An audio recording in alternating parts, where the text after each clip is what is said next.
Tu es une sœur Pentecôte pour rien. Tu vas prier seulement contre l'esprit de mort.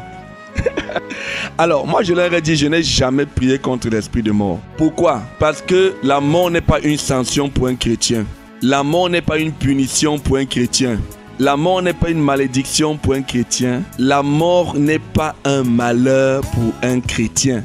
C'est pour ceux qui restent. Ce n'est pas le but de Dieu qu'on vive longtemps sur la terre, mais qu'on soit sauvé à la fin. La volonté de Dieu pour un homme et pour une femme, comme toi tu es une femme mariée, c'est que ce soit tes enfants qui t'enterrent, n'est-ce pas? Pas que tu meurs en laissant des nourrissons. C'est la volonté de Dieu que ton enfant t'enterre. Je suis très d'accord que lorsque tu as déjà un enfant, ce serait pas bien. Mais ça, c'est la volonté de Dieu. Ça n'empêche pas que Dieu est esprit. Ce qui intéresse Dieu, ce n'est pas notre chair, mais c'est notre éternité d'abord.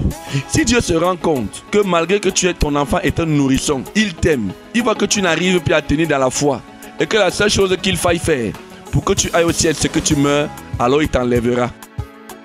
La Bible est claire, hein? Philippiens 1, 21. Selon la Bible, si Christ est ma vie, alors la mort m'est un gain. C'est pas ça. C'est moi qui invente ou bien c'est la Bible. L'apôtre Paul n'a pas dit ça en l'air. Il a expliqué que c'est mieux pour lui qu'il parte. Mais à cause des frères, à cause du fait que les frères ont encore besoin de son ministère, quand il regarde le besoin criard que l'église a de lui, par rapport à ça, il préfère rester. Mais sinon, c'est mieux pour lui qu'il parte. N'oublie pas que l'apôtre Paul dit qu'il était enlevé. Il a vu des choses qui sont indescriptibles. Au point où, quand il revient sur notre terre-ci, il dit, mais on fait même quoi ici? Et la Bible dit que heureux dès à présent ceux qui meurent. Apocalypse 14, voilà, Apocalypse 14, 13. Heureux dès à présent les morts qui meurent dans le Seigneur, afin qu'ils se reposent de leurs travaux, car leurs œuvres les suivent. Voilà. Donc, la Bible dit que ceux qui meurent dans le Seigneur sont heureux. Et il y a beaucoup de versets bibliques qui parlent de bonheur. Bonheur, le bonheur, le bonheur.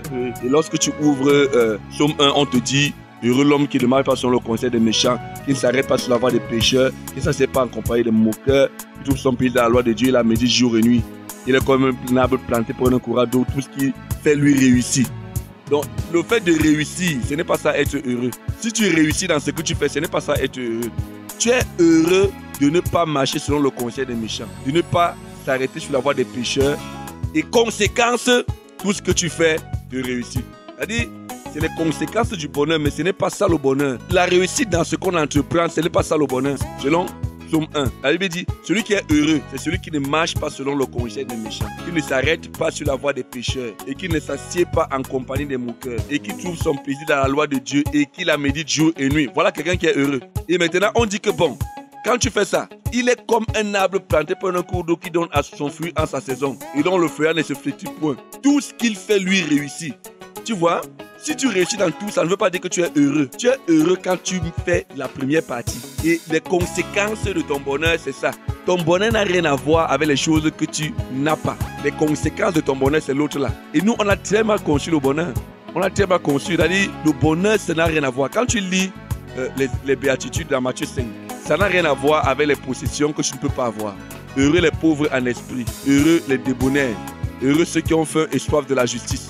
C'est lié à tout ce que tu obtiens pendant que tu es là. Heureux ceux qui sont persécutés pour Jésus. Tu vois? Heureux serez-vous lorsqu'on mal parlera de vous. Lorsqu'on dira toutes choses de mauvaises choses à cause de mon nom. Lorsqu'on fouette Simon, Pierre et Jean, ils sont contents d'avoir subi les mêmes oppressions que Jésus. Ceux qui meurent dans le Seigneur sont heureux. Ce n'est pas ceux qui obtiennent les choses du monde qui sont heureux. Ceux qui meurent dans le Seigneur sont heureux. C'est ce que la Bible dit. Tu veux le bonheur? Meurs dans le Seigneur. Heureux désormais les morts qui meurent dans le Seigneur. Apocalypse 14, verset 13. Car ils se reposent de leurs travaux, car leurs œuvres les suivent. Le bonheur, c'est de mourir dans le Seigneur. Mourir n'est pas un malheur pour un chrétien. Parce qu'un chrétien vit dans le Seigneur et meurt dans le Seigneur. Il veut dire que quand nous vivions pour le Seigneur. Et si nous mourons pour le Seigneur. Vivre pour le Seigneur est équivalent à mourir pour le Seigneur. Il n'y a pas plus de bonheur à vivre pour le Seigneur que de mourir pour le Seigneur. Le même bonheur qu'on a à vivre pour le Seigneur, c'est le même bonheur qu'on a, plus grand encore même, de mourir pour le Seigneur. C'est un bonheur de mourir en tant qu'enfant de Dieu, pas une malédiction. Donc, la mort n'est pas une sanction. Maintenant, ce qu'il faut savoir, c'est que Dieu a puni les gens de mort dans la Bible. Quand tu chasses l'esprit de mort, parfois tu es en train de t'opposer à Dieu lui-même. Mais est-ce que tu peux t'opposer à Dieu? Oui. Lis la Bible. Quand tu regardes par exemple Exode 19 verset 12, lorsque Dieu doit parler sur le mont, la montagne, Moïse dresse des barricades et il dit que gardez-vous de monter sur la montagne ou d'en toucher les bords. Quiconque touchera les bords sera puni de mort. Qui va punir de mort là-bas? C'est Dieu, non? Même chose, Exode 19 verset 22. Les sacrificateurs qui s'approchent de l'Éternel se sanctifient eux aussi, de peur que l'Éternel ne les frappe de mort. Marc 7 verset 10. Celui qui maudira son père et sa mère sera puni de mort. Qui va punir de mort là-bas? C'est Dieu. Même concernant le sabbat dans Exode 31 verset 14. Celui qui profanera le sabbat sera puni de mort. C'est Dieu qui punit de mort. Il faut savoir qu'il y a plusieurs personnes que Dieu punit de mort. Pour ce qui concerne la Sainte Seine, la Bible dit que certaines personnes ont pris la Sainte Seine sans discerner le corps de Christ. Et on dit que certains d'entre vous sont malades et d'autres sont même morts. Parce qu'ils ont pris la Sainte Seine sans discerner le corps de Christ. Qui les a tués? Hein?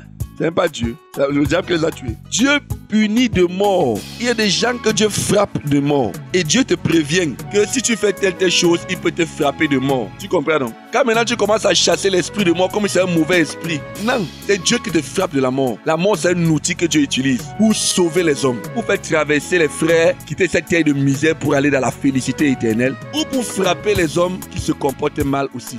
Dieu utilise la mort. C'est un instrument de Dieu. Dieu a dit à Adam et Ève que le jour où tu mangeras ce fruit, tu mourras. Qui a établi la mort? C'est Dieu. Il ne faut pas voir la mort comme quelque chose qui est un problème.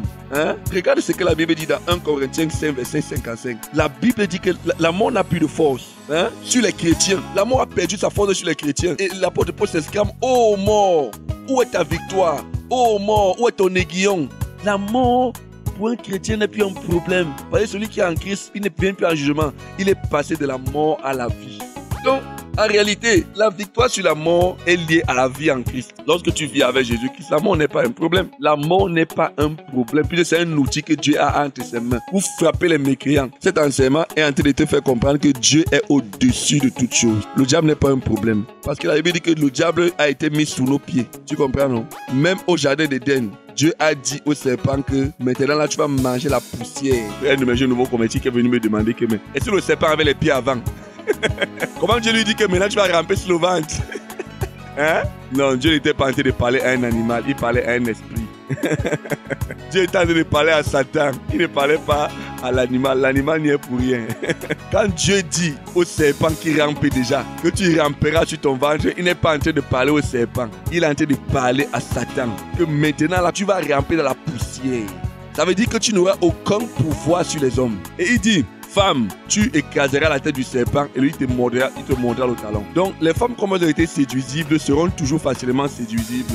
Mais pour une femme qui est vigilante, le diable ne pourra rien lui faire. Elle écrasera la tête du serpent avant qu'il ne lui morde le talon. Donc le diable est venu pour tuer, pour détruire, mais il est venu pour ça, mais il ne peut pas le faire. Devant les enfants de Dieu, il est un lion sans griffes, sans crocs. C'est ça le truc avec les enfants de Dieu. Le diable va détruire et tuer les païens. Mais les chrétiens, la Bible dit que même s'ils boivent un breuvage mortel, il ne leur arrivera rien de mal. Et c'est dans le plan de Dieu que l'enfant de Dieu meurt par accident et brutalement. Bien sûr que c'est dans le plan de Dieu. Le problème de Dieu n'est pas la façon avec laquelle on meurt. Le problème de Dieu, c'est le cœur avec lequel on meurt. Peu importe la brutalité de ta mort. Moi, je pourrais mourir par accident. Où est le problème? Hein? Mais regarde, Jésus-Christ est mort d'une mort agréable. La Bible dit que le Fils de Dieu est mort crucifié. Il n'est pas mort paisiblement dans une chambre.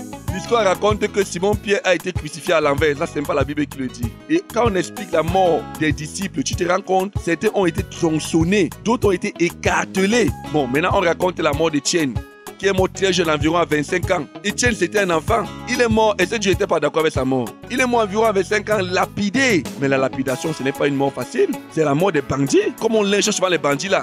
C'est comme ça qu'Étienne est mort, lapidé. C'était une belle mort. Il est mort de vieillesse. Non. Écoute, Jean-Baptiste est mort à 32 ans et demi. Il est mort comment? Le plus grand de tous les prophètes est mort décapité. Il est mort décapité. On coupe sa tête comme vient montrer aux gens. Pour que Dieu frappe Hérode qui a commencé à se vanter parce qu'on venait de tuer les chrétiens. Il est mêlé dans le sang. On les a mélangés avec leur sang. Je ne sais pas ce que ça signifie. Hérode est venu se vanter. Il voulait qu'on tue encore d'autres. Dieu l'a frappé de mort. Il a commencé à pourrir devant les gens. Donc, on te dit que la manière avec laquelle les chrétiens meurent, que ce soit par accident ou par maladie ou par explosion ou par agression, ce n'est pas un problème. Dieu est esprit, que ceux qui l'adorent doivent l'adorer en esprit et en vérité. Il n'est pas là pour être la chair, ouais, il est mort par accident. Et c'est ça qui intéresse Dieu. À la seconde où tu meurs, tu es devant le Seigneur. Pendant que nous on s'embrouille ici, là, on dit que ouais, vraiment, il est mort enterré vivant. Ouais, c'est pas possible la noyade ici. Tu es avec Dieu, tu n'es plus avec nous. Tu es déjà avec Dieu. Tu te reposes de tes œuvres. Tu n'es plus avec vous ici. Hein? Donc il faut comprendre. Il faut comprendre que cette affaire-là, Dieu frappe de mort les non-croyants, comme les chrétiens même qui s'amusent. Regarde le Nombre 3, verset 10. La Bible dit que Dieu établit les fils d'Aaron pour observer les fonctions du sacerdoce, non? Que si un étranger s'approche pour faire le sacerdoce des fils d'Aaron, il sera frappé de mort. Ananias et Saphira, au Nouveau Testament, qui les a frappés de mort? C'est Dieu, non? Si la Bible punit de mort, Exode 21, celui qui frappera son père et sa mère sera puni de mort. Ça veut dire que celui qui entretiendra son père et sa mère sera puni de vie. Hein? Tu n'as pas besoin de chercher l'esprit de mort. Tu veux vivre longtemps. La Bible dit que les sacrificateurs qui s'approchent de Dieu se sanctifient. La Bible dit que nous sommes un royaume de sacrificateurs. Tu veux vivre longtemps. Approche-toi de Dieu, sanctifie-toi, tu vivras longtemps. J'ai dit que ça ne sert à rien de chasser l'esprit de mort quand tu as déjà le secret de la vie, de la longue vie. C'est ça que je suis en train de dire. Il y a des gens qui vivent mal, ils viennent chasser l'esprit de mort. Ça ne sert à rien. Hein? Le secret de la vie pour vivre longtemps est là. Fais le contraire des choses qui peuvent amener que Dieu te punisse de mort et tu auras la vie. Ouvre le livre de Exode. Tu vas voir tout ce qui peut entraîner les gens à la mort. Tu fais seulement le contraire et tu vas voir que tu vas vivre longtemps. Et je te dis aussi que l'un des secrets pour vivre longtemps, Dieu aussi a donné les choses naturelles. La Bible dit que celui qui détruit le temple du Saint-Esprit, Dieu le détruira. Quand tu bois beaucoup le vin à profusion, tu cours les risques de cancer et tout de mourir. Quand tu te mets trop en colère, tu cours les risques d'AVC et de mourir. Même ta santé. Tu manges, tu ne fais pas le sport et tout. La Bible dit que le sport est pour peu de choses. Tu vas mourir aussi vite. Tu n'as pas une bonne hygiène alimentaire, tu vas mourir vite. Les Chinois et les Européens vivent longtemps parce qu'ils ont une meilleure vie. Et notre président Paul Biya, s'il est encore en vie aujourd'hui, après 100 ans d'existence, c'est seulement parce qu'il a l'argent pour se soigner. Il est né vert, on ne sait pas quel âge il a. La Bible dit que Lazare est mort, il est parti dans le sein d'Abraham. Longtemps après, le riche aussi est mort. Le riche est mort plus tard. Parce qu'il avait les moyens de vivre plus longtemps. L'espérance de vie dans les pays pauvres est réduite. Même si vous priez comment, c'est à cause du niveau de vie. Et dans les pays riches, l'espérance de vie est plus grande. Malgré que les pays riches là, c'est les pays comme la France qui ont voté le droit aux homosexuels. Les PD se marient entre eux. Les choses que Dieu déteste. Mais ils vivent longtemps parce qu'il y a un principe aussi que Dieu a établi qu'il faut se soigner pour vivre. C'est Dieu qui a créé le corps. Et le corps mal entretenu, mais c'est comme ça. Donc, quand vous arrivez avec vos esprits de mort que vous chassez là devant un blanc, il dit, mais moi, je n'ai jamais chassé l'esprit de mort. Voilà que j'ai 70 ans. Si je m'entretiens bien, vous êtes ridicule. Dieu donne la mort. Dieu prend les vies. Il prend les vies lui-même. De quelque manière que ce soit. Dieu a décidé que Jean-Baptiste, on va couper sa tête. On a coupé sa tête. Ce n'est pas un problème. Regarde quand Jean-Baptiste est en prison, il voit Jésus. Jésus dit que Jésus n'a pas géré Jean-Baptiste. Parce que Jésus était Dieu, non? Il savait que son temps est arrivé, il doit mourir. Il n'y a pas de problème à ça. Quand Dieu avertit Ézéchias, il va mourir. C'est pas le diable. Hein? Ézéchias tombe malade. Quand vient lui dire que mon frère, comme tu es là, prépare tes affaires. Arrange tes affaires, tu vas mourir. Il n'a pas vu qu'il était un homme privilégié. Est-ce qu'il a chassé l'esprit de mort? Non. Ézéchias s'est tourné vers Dieu et il a pleuré il a prié jusqu'à pleurer. Que Dieu, après tout ce que j'ai fait, tu veux me tuer? Je ne sais pas si je peux faire la même chose. Si Dieu me vient me dire que tu vas mourir, arrange tes affaires. Comme ça ne m'est pas encore arrivé, je n'ai pas de prétention. Mais j'aimerais bien que Dieu me prévienne clairement. Ézéchias a pleuré devant Dieu. C'est dans 2 Rois 20 là, à partir du verset 20. Les 2 Rois. Il a pleuré qu'il va encore vivre. Mais qu'est-ce qu'il a fait de 15 ans que Dieu lui a donné là? Rien de bon. Au contraire, après Ézéchias, c'était la catastrophe. Son fils Manassé est venu détruire Israël avec le péché partout. Jusqu'à ouvrir le ventre des femmes enceintes. Dans les 15 ans qu'il a ajouté là, ne lui ont servi à rien. Faites tout pour avoir la bonne information sur Dieu par rapport à chaque situation. La bonne information sur Dieu te permet d'être concentré sur Dieu. Et quand tu es concentré sur Dieu, le diable n'aura pas de pouvoir. Oui, vas-y, je t'écoute. Pourquoi tu t'intéresses à lui? Pourquoi tu t'intéresses à lui? Il n'a qu'à rôder. Tous les Nangaboko qui rôdent devant ta maison, là, tu fais attention à eux qui ne viennent pas voler chez toi. Non. Comment tu fais attention que les Nangaboko ne viennent pas voler chez toi? En allant vers eux, tu prends les dispositions dans ta maison, non? Tu t'occupes de mettre ta maison en sécurité, n'est-ce pas? Tu mets les antivols sur tes fenêtres. Tu mets les verrous sur ta porte. Tu ne pars pas dans la rue. pour commencer à menotter le Nangaboko, n'est-ce pas? Non. Ce qui se passe dans cette foi, c'est que toi, tu es le temple de Dieu. Qu'est-ce qu'il faut pour que le temple de Dieu soit fort et équipé? La parole de Dieu, la prière à Dieu, la louange à Dieu, l'adoration à Dieu, la connaissance de Dieu. C'est comme ça que le temple de Dieu fait pour être fortifié et inébranlable. Regarde Job. Quel est le témoignage que Dieu a de lui? L'Éternel dit à Satan, Job 1, verset 8. Tu as remarqué mon serviteur Job? Il n'y a personne comme lui sur la terre. C'est un homme intègre et droit, craignant Dieu et se détournant du mal. C'est ça qui protégeait Job. Et le diable dit à Dieu que tu as trop protégé Job. C'est pour ça qu'il est comme ça. Pourquoi Dieu l'a protégé? Voilà les choses que Dieu a aimées en lui. C'était un homme intègre. Ça veut dire que c'est pas quelqu'un qui dit que je suis intègre, ça vient de l'intérieur. Ça veut dire qu'il était propre à l'intérieur. Il n'avait pas besoin des gens pour montrer qu'il est saint. Tout seul, il était saint seul. Intègre et droit. Maintenant, à l'extérieur, il était aussi bien avec les gens. Craignant Dieu. Oh, cette affaire de crainte de Dieu là. Cette affaire de crainte de Dieu, il faut qu'on revisite notre enseignement sur la crainte de Dieu. La crainte de Dieu, ce n'est pas la peur de Dieu. Ce n'est pas la peur que Dieu va nous frapper, Dieu va nous enlever, Dieu va nous faire ceci. Non, ce n'est pas ça la crainte de Dieu. Il te dit c'est que la crainte de Dieu. Parce que vous croyez que la crainte de Dieu, c'est que Dieu va te... Ou on craint... il faut que craigne que Dieu va me faire, il va mourir. On a peur que Dieu va nous faire avoir le malheur. Ce n'est pas ça la crainte de Dieu. Les gens qui sont comme ça là, ils ne changent pas de comportement. Parce que le jour où ils font le mal, ils se rendent compte que Dieu n'a même rien fait. Il fait encore une deuxième fois, Dieu n'a même rien fait. Ah, donc ça ne vaut même pas la peine. Hein? La crainte de Dieu, c'est quoi? Regarde, quand tu étais encore amoureuse de ton mari là, quand tu étais encore fiancé, parce que maintenant ça a déjà changé. Maintenant c'est autre chose, ce n'est plus la même chose. Parce qu'il faut que tu passes par une période creuse. Hein? Avant d'apprendre vraiment ce que c'est que l'amour, maintenant tu pourras témoigner que oui. Maintenant l'amour que tu avais a grandi. Donc, quand tu étais encore amoureuse là, étant fiancée là, lorsque tu aimes un homme, la crainte que tu as, c'est la crainte qui te quitte. Ce n'est pas la crainte qui te gifle. Ce n'est pas la crainte qui te frappe. La crainte que tu as, c'est la crainte qu'il te quitte. Quand tu vois qu'il va te quitter, tu es mal à l'aise, tu es troublé. Tu préfères être à côté de lui et il te fait du mal pourvu qu'il soit à côté de toi. Quand tu aimes un homme, c'est comme ça. Si tu n'aimes pas un homme, tu ne peux pas réagir comme ça. Mais quand tu aimes un homme, c'est comme ça que tu réagis. Tu préfères qu'il te fasse quelques mauvaises choses, mais pourvu qu'il soit à côté de toi. Tu ne crains pas qu'il te fasse des mauvaises trucs. Ce que tu crains, c'est qu'il te quitte. Quand tu aimes une femme, quand un homme aime une femme, j'ai déjà aimé une femme, je sais de quoi il s'agit. La crainte de Dieu, c'est la crainte de paix de Dieu. Ce n'est pas la crainte que Dieu te frappe. Regarde Joseph. Il n'y avait pas les 10 commandements. Quand Joseph était chez Potiphar là, la femme qui voulait le séduire, qu'est-ce qu'il a dit à la femme? Je ne veux pas pécher contre Dieu et contre mon maître. Joseph craignait de pécher contre son maître. Et il craignait de pécher contre Dieu. Pourtant, il n'y avait pas les 10 commandements. Il n'y avait pas les 10 commandements. Il n'y avait aucune loi qui allait condamner Joseph pour le mal qu'il a fait. Aucune loi ne pouvait le condamner pour le mal qu'il a fait. Donc, la crainte de Dieu, ce n'était pas la peur que Dieu va lui faire le mal parce qu'il a fait. Non, c'est la peur de perdre la communion avec Dieu. Quand on dit qu'un homme craint Dieu, ça veut dire qu'il tient à sa communion. Il craint de perdre cette communion-là. Et c'est cette crainte de Dieu qui va t'éloigner du péché. Ce n'est pas la peur que je n'aurai pas mon bac cette année si j'étais en train de faire le péché. Je n'aurai pas telle chose. Non, ça, c'est pas la crainte de Dieu, ça. C'est pas la crainte de Dieu, ça. C'est la peur. Et la peur n'aide pas. La peur n'aide pas. C'est George Bush Junior qui voulait faire peur aux Américains en disant que si vous ne me votez pas, les terroristes vont venir bombarder.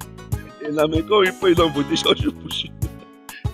C'est comme ça qu'il a gagné les élections, en essayant de faire peur aux gens. Et beaucoup de pasteurs font ça. Ils essaient de faire peur aux gens. Vous allez voir, tel malheur va vous arriver. Si vous... Il faut que... Non, la peur là ne sert à rien. La peur là ne sert à rien. La crainte de Dieu, c'est mieux. On dit que Job, c'est à cause de ça que la protection de Dieu était à outrance sur lui. Et tu veux que Dieu te protège, et c'était la protection par rapport à la mort. Puisque c'est ça que ça... Et puis, Dieu a dit que fais tout, mais ne touche pas à sa vie. C'est Dieu qui enlève les vies là. Regarde, quand Job perd les choses, qu'est-ce qu'il dit? Satan est intervenu. La compréhension que Job a de Dieu, c'est que c'est Dieu qui décide du malheur qui m'arrive. Quand il perd tout, il dit Dieu a donné, Dieu a repris, gloire à Dieu. Il n'est pas là pour s'embrouiller avec Satan. Et effectivement, c'était vrai. C'est Dieu qui a permis cela. C'est Dieu qui lui avait donné cela. Donc, cette histoire d'esprit de mort, c'est une distraction. Maintenant, dans toute la Bible, tu as déjà vu qui chassait l'esprit de mort. Il y a des gens qui ont prophétisé que dimanche, il devait avoir le tremblement de terre à Yaoundé. Il n'y a pas eu. Ça veut dire que c'était les faux prophètes. Les deux prophètes qui sont morts, là, tu as entendu le témoignage des deux là. Ils sont donc morts. Oh, en fait, le message qu'ils ont donné, ce n'était pas une prophétie. C'est des choses qu'on dit tous les jours ici à Yaoundé. Mais eux, ils ont dit que c'était la prophétie du Seigneur.